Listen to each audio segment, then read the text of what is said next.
On a wide grip pull-up, you want to put your arms 90 degrees, and that's where you know how to hold it. So you want to put your hands 90 degrees before you jump up and grab it. So he's right here. So he knows he's going to have to grab it about an inch to an inch and a half in on each one when he grabs it. So go ahead and put your arms up, grab it. Beautiful. You're going to keep your shoulders down and retracted down. Keep your legs back a little bit, and when you come up, pop your chest out and come up and squeeze that back.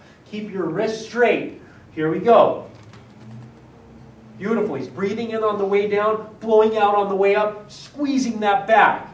He's going to bring his head clearly above the pull-up bar to squeeze that back. If not, you're not doing it right and you should stop.